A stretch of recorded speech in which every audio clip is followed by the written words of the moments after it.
This portion of the CU podcast is sponsored by NordVPN. It's what I use to keep myself safe online, and you can too. If you care about the privacy and security of your online activities, NordVPN is what you need. I've used NordVPN since I've been traveling, again, Ian, at airports, at hotels, and even restaurants, and even at home sometimes when it's been useful. NordVPN comes with a number of benefits. Your internet is totally secure with NordVPN. All of your internet data stays safe behind a wall of next-generation encryption. They have a strict no-logs policy at Nord. They don't track, collect, or share your private data. Why? Because it's none of their business. VPN servers are everywhere. Choose from 5,400 plus servers in 59 countries. Enjoy the internet with no limits or borders. And there's worldwide access. Enjoy instant, secure access to hundreds of streaming websites worldwide. P2P welcome here. Share large files with no hassle thanks to hundreds of secure P2P servers. You can use it on multiple devices. One account lets you connect up to 6 devices, and you can secure them all in any combination. And use it with ease. It's just a click. Using NordVPN is as simple and intuitive as making your morning coffee.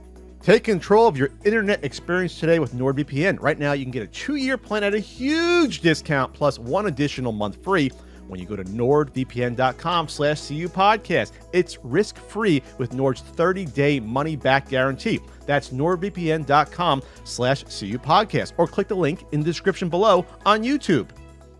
All right, we got voicemails, Ian.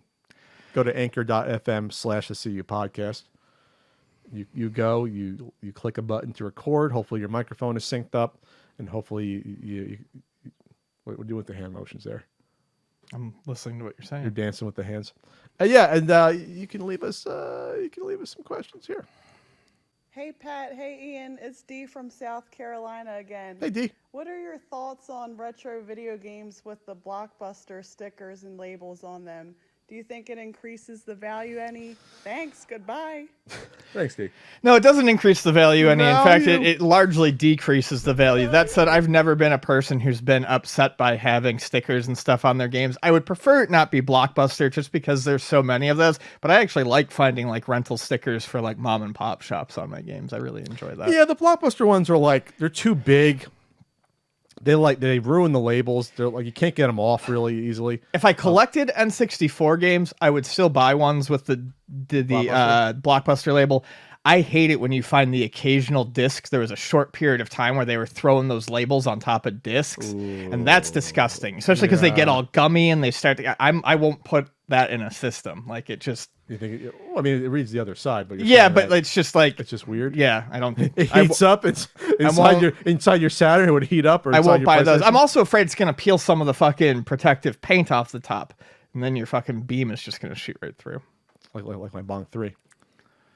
This is Paul from Raleigh, NC. Hey, Paul. What I'd like to know is, if you could master one special move from Street Fighter II, what move would you learn? And how would you use your new power? Would you want to do a Hadouken? Would you want to have a Dalsim, sort of like long limbs, like Mr. Fantastic?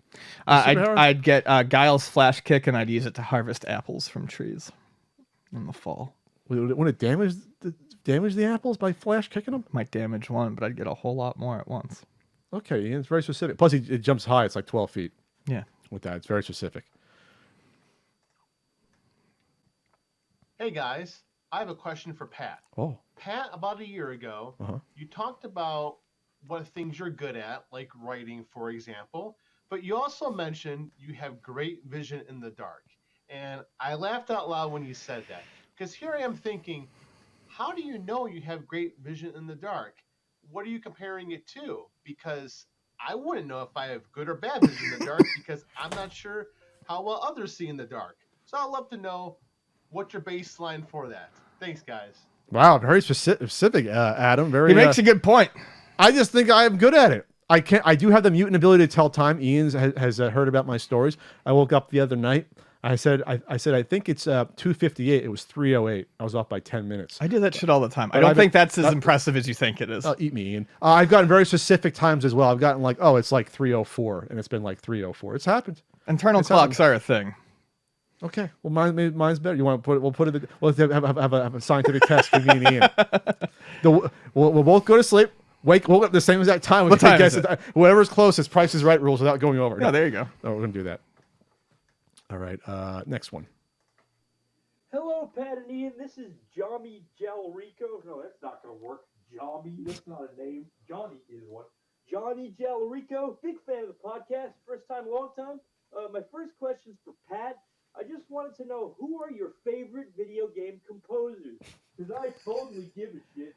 Personally, I mean, obviously Tommy Tallarico is everybody's favorite, but after that, I would say Aerosmith, you know, for Revolution X. Who doesn't love that one?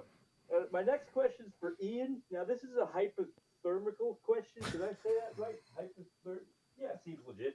So, you get to live in a mansion rent-free for the rest of your life, but you can never eat rice cakes again. Could you do it? Anyway, thanks for taking my call, and don't listen to the haters who tell you how much you suck. Don't listen to them. And when they tell you to jump off a bridge and kill yourself, don't listen to them either. Just don't. I mean, all your problems will be over, but still, you shouldn't do it. Maybe.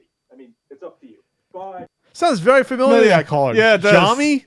What's it? Johnny Johnny Jalarico? Huh. That's an interesting call. Let's go to the next one. Yeah, here. I could eat rice cakes. I could not eat rice cakes. Hey, this is Kevin from Portland, Maine. Question for you guys. I need a new roof, and it's going to cost me about $11,000.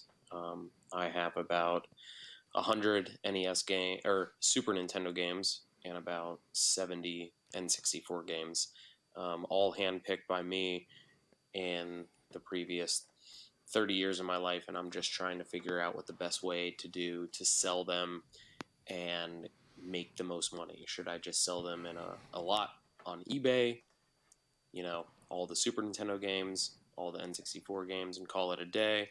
Should I separate the heavy hitters? I would say that I don't have any crap whatsoever. Sports games, I don't have any for the most part. Anyways, would love to hear your input. Thanks. I mean, you'll have to, it really comes down to what you have, but I'll say this to everyone, this is kind of a meet in the middle response. Sell all your big hitters individually to people for as much money as you can get them for, and then auction off the stuff that's not moving and get it out of your life.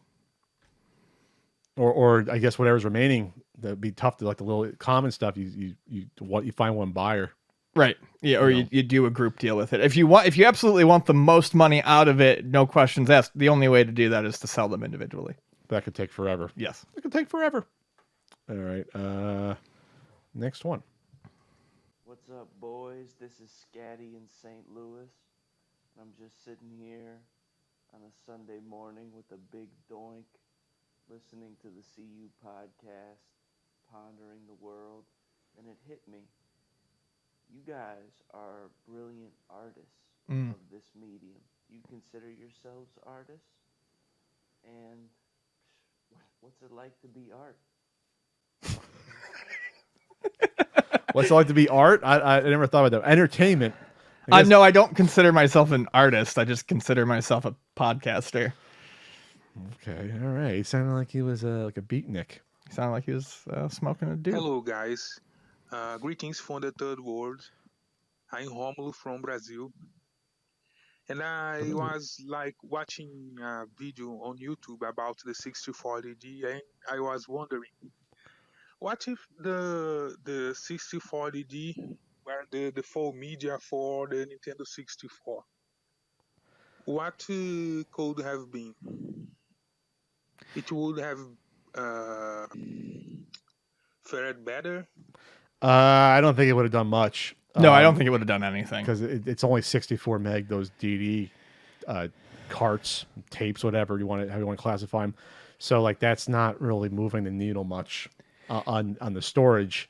So you still have a lot of the same issues you'd have with the carts. Yeah, on the NES, the disk drive was such a big deal because it was larger, cheaper storage, and it also gave you an easy way to write a save game as opposed to using batteries, which could be faulty, or passwords, which you could forget. On the N64, we're already working with file sizes like that. We're already seeing games far bigger than that on the PlayStation with, I think the CD's 750 megabyte limit. Yeah, I don't think visually, audio-wise, I don't think we would have seen anything particularly unique, other than maybe some of those like expansion sets and like the like the F-Zero X Course Creator. Yeah. I think that's maybe the one thing that made sense to have on like the disk drive, but nothing else really made any sense. It was just there to be there. You're not getting Final Fantasy VII on the 64 DD. Like that's not gonna. Yeah. So like if that's it's still game You would still over. need like 10 of those. You take them out and load them up. Because remember, like that's slower than a cart. You know, the DD stuff. So there's still give and take to stuff like that. It's like in between a CD, obviously, but you know. Okay, what we got here? We'll do like 3 or 4 more. Yes, we're older than usual, Ian. Hey, Pat. Hey, Ian. It's Brad from Whippany again. Whippany. On a recent podcast, I heard you talking about Dr. Jekyll and Mr. Hyde, the video game. And they got me thinking, since most books, video games, and TV shows have been turned into video games already, what piece of classical music or artwork do you feel should have been or should be turned into a video game? I personally would love to see a Nintendo game based on Michelangelo's David. Thanks for your time. Bye. Okay. I'd like to see how that would be parsed out. I don't know. An adventure game based upon Poe's Telltale Heart. I don't know. Like that's not classic art though. But yeah, I don't really have an answer for that. I mean, that's a more interesting one. I think that I would need to ponder more so. Piece of art. Yeah. What's one of the guys' face like like the Home Alone? That Scream. The Scream. How about that? Make a game of that. That's an interesting question. I just don't have an answer for that. Hey Pat, Ian. Long time, first time. With Sony and Microsoft acquiring studio after studio, does Nintendo need to get involved? Do they risk losing third-party support if there are less non-exclusive studios? Or can they continue to create new IPs from within, such as Splatoon? Lastly, if Nintendo were to acquire a major third-party studio, which do you think would make the most sense? Thanks. Yeah, I don't think Nintendo's worrying about buying a third-party studio. I think they're good. No, I don't think they are either. I think they're fine. I think, like we've talked about when we really hashed it out on the podcast a few weeks ago, the question was something like, do they need new IPs or, should they work with the ones they have? And it's like, frankly, when you look at Nintendo's history, there's plenty of things they're not doing anything with. I don't think they're in danger of really needing new, fresh stuff. I always love to see new, fresh stuff, but they have so many IPs that we've talked about that haven't had anything in years, that I think people would rather see, at this point, I think people would rather see loved franchises come back with an entry as opposed to new stuff. So I don't think it's really something Nintendo's concerned about. They have like 24 IPs that are viable. Once you have that number, that you're set for like a generation or two of games, and obviously you make new versions. Like that's enough IPs. That's more IPs than a lot of the studios, for viable IPs. Like 24 is that's insane. And Microsoft didn't have 24, under their own umbrella. We're not even close to that. But so that makes more sense to buy, obviously, the other properties. But they're fine. Like even if they have only like a 35% third party support, and they're never going to get 100% as when their technology is a half step behind, they're going to be fine. They're okay. I'll do a couple more. Hey Pat and Ian, this is Dan from Boston. I was wondering what your go-to gaming snacks were back in the day. Oh, so chips, candy, soda, some combination.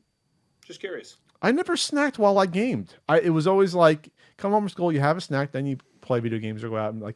I never did it in concert. I just didn't want to get Cheetos on a controller or chip or. When I was concentrating on a game, because I guess it's different when the games are so much harder when you're a kid versus now you can be more casual. Sometimes like you had to concentrate. I didn't know time to like snack. I just almost never did it. It wasn't a thing. When I was a teenager, I ate a lot of candy, Skittles. Suckers were a big one. I love Blow Pops and Tootsie Pops, and you could just park those in the corner of your mouth and play the game. You're good to go. Modern day, I don't eat a lot of snack foods that have dusts or flavors on them because I don't want to get that shit on my controllers. I do eat a lot of nuts though. I do eat tons of nuts. Like those nuts, Ian? Love nuts. Like how they feel in your mouth? I do. Crunchy and full of protein. Hi, this is Top from TopSpot123 on YouTube, and I have a question for Pat. Oh. The original Intellivision had less than 150 games made for it. How much would it take for you to make an ultimate Intellivision guidebook by Pat Contry? That isn't rhetorical. Pick your number and put it on Kickstarter. As a stretch goal, you could do an Intellivision Amico launch library guidebook. Well, pamphlet. Leaflet? one sheet. Could you imagine? Thanks for the years of entertainment, guys. Keep it up. I'd have to imagine, 'cause I'm not sure the console will come out. I'd have to. Can I imagine? Yes, I'm going to have to. I had someone approach me about doing it for the Atari 2600, which is actually an interesting proposition because the games are so simple to play. You can play almost any Atari game you can play in like a half hour. I mean, 40 minutes tops for most of these games. Coming up with a complete list would be the impossibility. Well, there's a somewhat complete list you can probably go with to agree upon. Most people would be agreeable. Sure. You would think. I don't know if you put like the birthday cart in there or things like that, but you could include it. The ROMs are out there for most of this stuff. But that would be like probably the only semi-viable pre-Nintendo console to do it. Financially, at least, in terms of getting enough people to buy into it. That's the thing. Like if I did an Intellivision book or ColecoVision only had about 125, I think, games, something like that. Like you can do it. The effort would be way less than doing 800 Super Nintendo games or 800 or even 400 N64 games. But who the hell would buy it? If I took an Intellivision book to a convention, say there's a convention, I usually would sell 60 to 80 books. Would I sell even 10 Intellivision books? Would I sell 5? Like those are the questions you have to ask yourself when you do these things. You know, it's almost like, yeah, you'd have to kickstart to see what the interest is. And maybe when I'm 85 years old and I needed some money while I'm on my private island somewhere, you know, hopefully I have a private island, get away from people. I'll be like, all right, I want to do an Intellivision guidebook and see if people would support it by then. But maybe by then the Super Amico 4 will be out by then. All right, you got time for one more, you think? One more. You think someone wants to check in? Maybe. See what's going on? Have I played Atari today? No, I have not. But Atari sure played me. You know, man, shutting down the Happy Amico Sunshine and Rainbows discussion on the Atari Age forum is one thing. But don't lie and tell people we didn't agree on it. I must remember the day totally different than you, Albert. Started like this. Miyamoto-san came by and gave me some mushrooms that he said would make me grow big like Super Mario, so I ate them. And right after he left, I talked to you. You said you would only shut down the Amico conversations if it was okie dokie with me. I said, I don't like those ding-a-lings on there anyway. You said, okay. Then you turned into an airplane and you flew away. Don't lie to people. I have witnesses. Kirby was sitting right there the entire time. He heard everything you said. I don't know when he came in the room, but he was right next to me on the couch eating Dunkaroos, not bothering anybody. And as soon as I find him, we'll both see you in court. Legal incoming. Wow, that's actually a clever little thing, because Kirby was Nintendo's lawyer before he was a cute, pink, little chubby little guy. We all love it. That's right. So very, very nice. Well, I hope it works out, Tommy, with you. I hope best of luck on your future endeavors, promoting your game on your private Facebook page.